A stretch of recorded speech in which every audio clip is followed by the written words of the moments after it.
Hey guys, what is going on? It is RC Knockout and I am back with another video. Now if you are new to my channel, my name is Nolan. In today's video I have got my HPI Baja 5T out with me. And this is going to be the very first test since replacing all those damaged pieces that occurred in the last video with this machine. So if you missed the last running video. So the last running video with this machine, if you didn't watch it, I'll put a card in the corner. I was testing this thing pulling me in a wagon. So I actually was trying to test if this thing had the power to pull me in a wagon, which it did. My mom was helping me film that video, and in the process of filming that video, I grabbed the camera from her and I handed her the controller.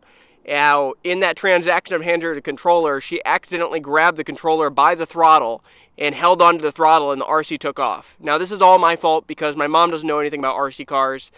So, I should have pointed that out to her. She didn't know what was going on. And it actually happened right in that parking lot right there. There was a trailer parked right over there. You can't see because of the sun. There was a trailer parked right over there, but the thing took off immediately as soon as I handed her the controller. And it basically ran right into a trailer full throttle. And we had a lot of damage. So I ended up doing some pretty substantial repairs. The biggest issue was our chassis had broken. So I was running a DDM lightweight racing chassis. In the end, I decided not to buy another one because those cost like $100, $115. I was looking for an authentic HPI one, but because of HPI's supply problems and they're not really producing anything, I couldn't find an authentic one, so I settled for a Roven one, which is basically a clone chassis. So I bought a new chassis because the other one broke right here. Like, this is a weak point on those chassis. It broke right here.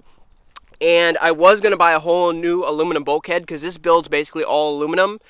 But in the end, I actually looked through my parts supply and I actually had a whole new plastic bulkhead sitting around. So I basically replaced the whole aluminum bulkhead with plastic.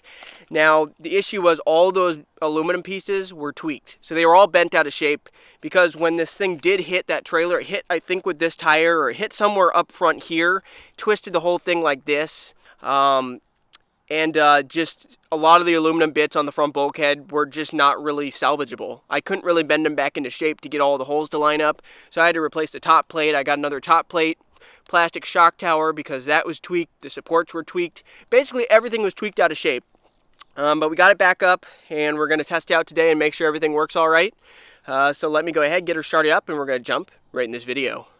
Alright guys, I got her started up. Let's see how she runs.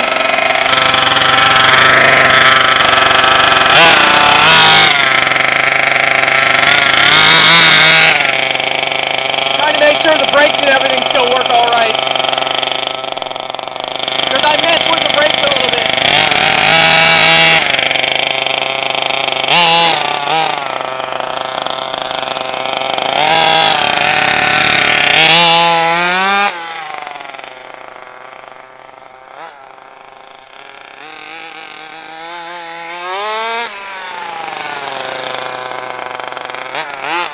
The brakes could probably be tightened up a little bit.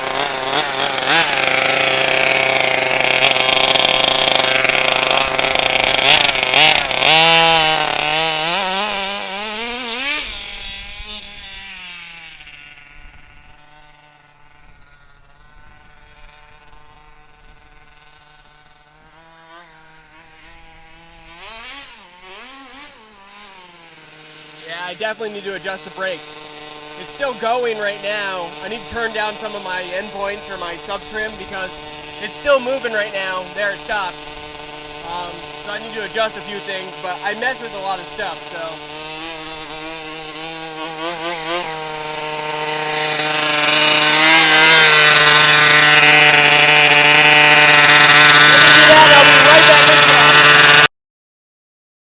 Well, after doing a bit of testing, the good thing is she works, but the thing I noticed is it quit running, and I think I determined what. Also, I cut myself. It's kind of hard because you have to grab through the cage to get to the pull start, and it's pretty easy to actually cut your finger on the cage, which I do very routinely, but it wouldn't restart, and I was wondering why. And I think the carburetor has come loose. So I think there's too much air or something getting in, because obviously, and I don't have the right tools with me to actually get in there and tighten that up, unfortunately, right now. So the good thing is she works. We'll have her back out again, but I gotta get that fixed up. Hopefully the bolt didn't break. I think it probably just came loose which happens. But anyway, if you liked the video, hit that like, subscribe if you haven't already. Until next time, see you later.